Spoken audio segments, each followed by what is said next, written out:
The other day I happened to listen to the song by the rock group The Byrds, as you have just heard and seen, Turn, Turn, Turn. Hugely popular song, which I believe even my 32-year-old daughter and my 29-year-old son appreciate. 50 years after this song came out, I won't go as far as saying my 4.5-year-old grandson has learned to appreciate it. But as many of you know, it's a song based on Ecclesiastes 3. For everything there is a season and a time for every matter under heaven. The song was written by the gifted songwriter Pete Seeger in the late 1950s and sung by one of the most influential rock bands of the 1960s, The Byrds, turning Turn, Turn, Turn into a #1 single in 1965. Now, although the song covers Ecclesiastes 3 pretty well, it particularly emphasizes a time for peace, with the addendum, I swear it's not too late, perhaps a response then to the escalation of the Vietnam War.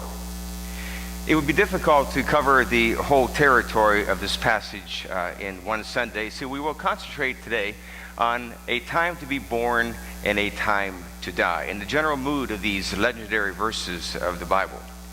The book of Ecclesiastes itself was probably written around 400 BC in the backdrop of the Persian Empire, an empire centered in what is known today as Iran.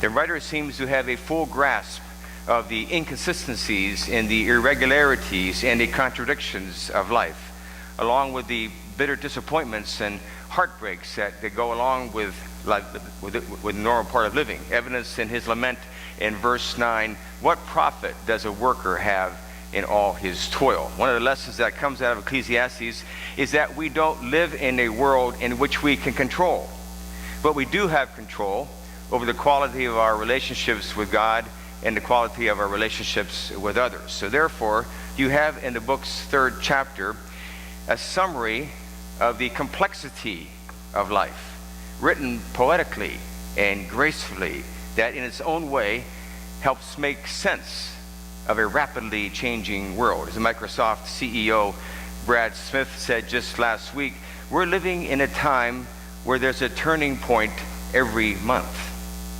And so with rhythm and expression, the Ecclesiastes writer suggests there is a time for everything.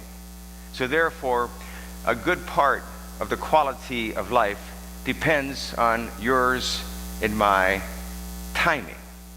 We've heard the expression, timing's everything. A Southern University administrator said just the other day about hiring a new coach, he's precisely the right coach at the right time for our university. Well, this is true when we examine the emotion and the feelings that we share with one another. There are times when we do things, and there are times when we don't do things. There are times when we say things, and there are times when we don't say things. The writer of Ecclesiastes could have been inferring that it's not only about our agendas, but about others too. For instance, it's probably not a good time to ask for a raise when the company's experiencing a down cycle. It's probably not a good time to ask your parents to share in the increase of your tuition payments when your grades have taken a dip. It's probably not a good idea to ask a favor of a friend when your efforts to cultivate and strengthen that relationship have been minimal at best. It's probably not a good idea to criticize a coworker or an employee if they have just experienced a significant loss. It's probably not a good time for the 16-year-old to ask to borrow the car keys of the nicest car in the family when he just got a ticket for speeding last week. But on the reverse side, we are called to look for ways in which our timing can lift others. But it has to be said or done first. Yours and my timing of empathy and compassion can make a difference in whether or not one receives a boost on an otherwise downcast day. Yours and my timing of patience and understanding might inspire confidence in a person who has lost confidence. Yours and my timing of asking the right question of someone, waiting for someone to ask the right question, could make a huge difference in that person's life, or even in that person's day. And finally, your timing of saying the right thing at the right moment can teach a valuable lesson. Some of you may remember when I said years ago at a session meeting at the church I served in Michigan, the building of the new sanctuary was on the docket, and there were a few members of the session who weren't particularly fond of the idea. And consequently, emotions escalated and things were said that weren't exactly flattering. After the meeting adjourned, I felt a little bruised as a young pastor and a young moderator of a session, and I decided that I would make a quick exit home until I felt the hand of a good friend and a fellow session member on my arm who wanted to know where I was going. And I said, "I'm going home." He said, "No, you're not. You're going to stick around for a few minutes like you normally do. You're going to talk to everybody and go home with a smile on your face. That's what you're going to do." You know, it was one of the best pieces of advice I'd ever received in my life. A lesson of graciousness and self-control. And it came from a person who really had a rather quiet personality, who normally reserved his comments for only what was necessary and essential. And so, in this case, you see, it was time to speak, not to remain silent. There are countless examples of timing of that which goes on between us. Almost 30 years ago, when my mother passed away prematurely, one of the calls I received was from one of my closest friends in Chicago. And I remember John saying the right thing at the right time, even adding a little levity to soften the seriousness of the moment. It's one of the things the Ecclesiastes writer intended, I believe, to urge a proper understanding of the moment in order to offer a proper response. Many times I know I have completely misread the moment and failed to offer a proper response. You may recall sometimes when you misjudged or misread the moment and acted in ways in which you regretted, or you didn't act at all for which you feel regret too. But there have been other times when you and I have sensed the timing to be perfect, to be good. Perhaps the movement of the Holy Spirit told us to do so. One commentary writes, "These Ecclesiastes passages have a restrained majesty of movement, as if the river of life were two currents flowing between the same banks. There is a current of permission, so to speak, and a current of prohibition. It is a part of the wisdom of life to know where to catch the flowing tide and to not waste hope and effort on what cannot, at that time at least, be done. A time to be born, a time to die." That clause is the most non-specific of the opening clauses in the 3rd chapter of Ecclesiastes, but it could very well be the most important.